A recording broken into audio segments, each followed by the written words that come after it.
S23 এর build quality কিন্তু খুব সলিড। এর যে সাইড ফ্রেম রয়েছে পুরোটাই মেটালিক এবং এটা অ্যালুমিনিয়াম বিল্ড। ফ্রন্ট এবং ব্যাক গ্লাস দুটোই কিন্তু gorilla glass Victus 2 protected. Button, camera layout, everything কিন্তু মেটালিক বিল্ডে এবং এটা ওয়াটার এবং ডাস্ট রেসিস্ট্যান্ট। IP68 রেটিং রয়েছে। জলের মধ্যে 1.5 মিটার পর্যন্ত আধ ঘন্টা সার্ভাইভ করতে পারবে। কিন্তু আর একটা জিনিস আপনাদের জানিয়ে রাখি, কোম্পানি কিন্তু ওয়াটার ড্যামেজ ক্লেম করে না, মানে ওয়াটার ড্যামেজ হলে ওয়ারেন্টি ক্লেম করে না। তো কোনো ওয়াটার ড্যামেজ হলে আপনাদের এটা কস্টলি রিপেয়ার করতে হবে, এটা একটা জানিয়ে রাখলাম।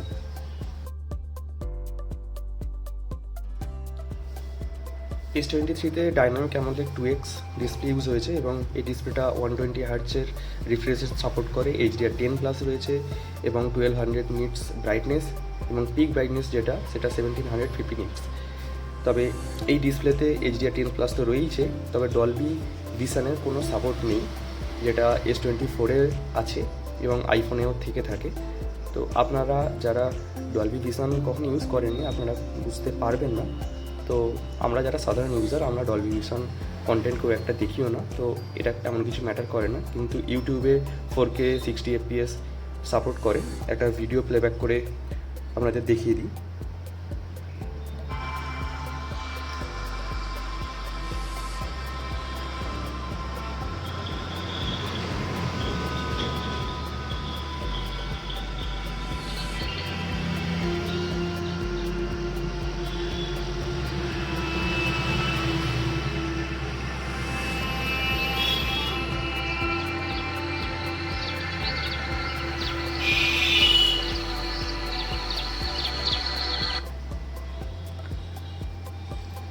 তো এর যে স্ক্রিন সাইজ রয়েছে 6.1 ইঞ্চি এবং এর যে screen to body ratio 86 to 87% টোন প্রায়।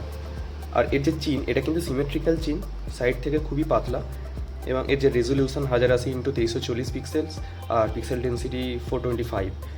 তো এটা 6.1 ইঞ্চি স্ক্রিন হওয়ায় এর যে পিক্সেল ডেন্সিটি সেটা অনেকটা হাই এবং এটা ফুল এইচডি ডিসপ্লে হলেও কিন্তু এর কন্টেন্ট দেখতে মনে হয় যেটা 2K ডিসপ্লেতে কন্টেন্ট দেখছি।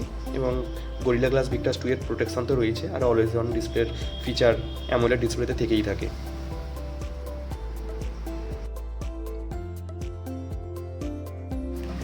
S23 লঞ্চ হয়েছে অ্যান্ড্রয়েড 13 এবং 4 বছর অ্যান্ড্রয়েড আপডেট এবং 5 বছর সিকিউরিটি আপডেট কোম্পানি প্রমিস করেছে এবং এখন One UI 6.1 আপডেট চলে এসেছে।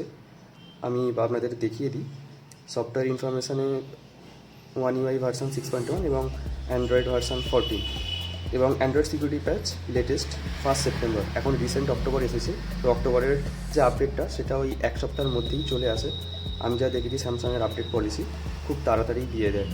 এবং এর যে চিপসেট রয়েছে স্ন্যাপড্রাগন 8 Gen 2 যেটা 4 ন্যানোমিটার বেসড এবং CPU octa-core, max clock speed 3.3 GHz অবধি এবং জিপিউ যেটা রয়েছে Adreno 740।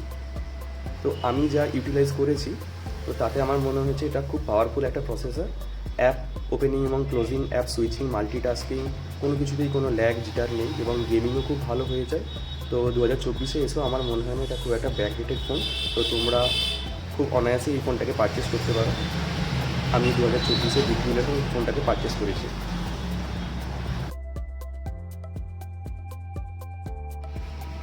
এখানে স্টিরিও স্পিকার রয়েছে, একটা বটম ফায়ার একটা টপ ফায়ার, যেটা ইয়ারপিস সেটাই লাউড স্পিকারের কাজ করে এবং 3.5mm জ্যাক কিন্তু এখানে নেই, এটা খেয়াল রাখতে হবে।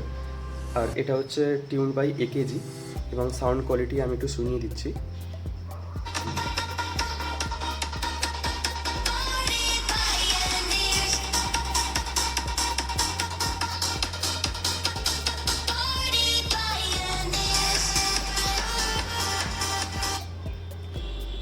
সাউন্ড তো শুনতেই পেলেন, সাউন্ডটা খুব লাউড আছে এবং খুব ক্লিয়ার এবং বেসও খুব ভালো।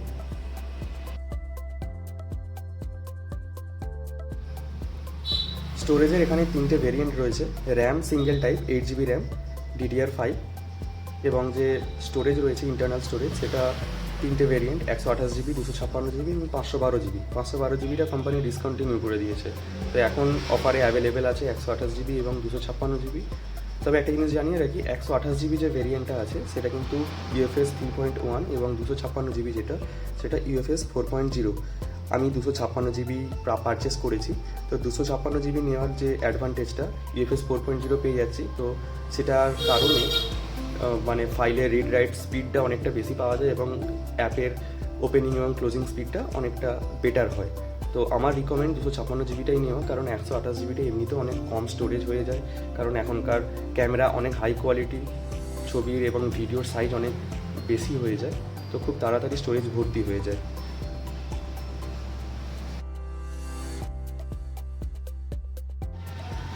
তো এবার যেটা নিয়ে কথা বলবো সেটা খুব গুরুত্বপূর্ণ একটা বিষয়, ব্যাটারি।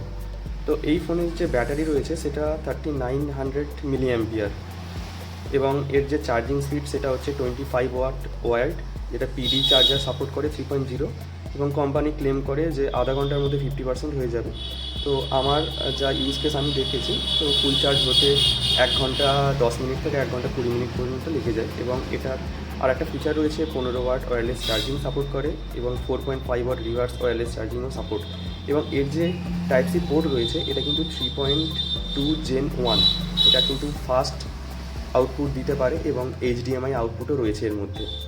আর ব্যাটারির যা ইউজ কেস আমি সেটা আপনাদের জানিয়ে রাখি, যেহেতু ফোনটা ছোট 6.1 ইঞ্চের, তো ব্যাটারিটাও সেই কারণে ছোট। এমনটা নয় যে ব্যাটারিটা খুব কম পাওয়ারের এবং এটা খুব তাড়াতাড়ি ড্রেন হয়ে শেষ হয়ে যাবে। যে প্রসেসর এখানে ইউজ হয়েছে স্ন্যাপড্রাগন 8 Gen 2, এটা কিন্তু খুব অপটিমাইজ এবং ব্যাটারিকে খুব ভালোভাবে এটা ইউজ করতে পারে। আমি সারাদিন ইউজ করতে পারি, ধরুন 12 ঘন্টা থেকে 14 ঘন্টা আমার নর্মালি ইউজ কেস চলে যায়। আমি দিনের শেষে সন্ধ্যেবেলা কি রাত্রিবেলা আমি আর একবার চার্জ করে নিই।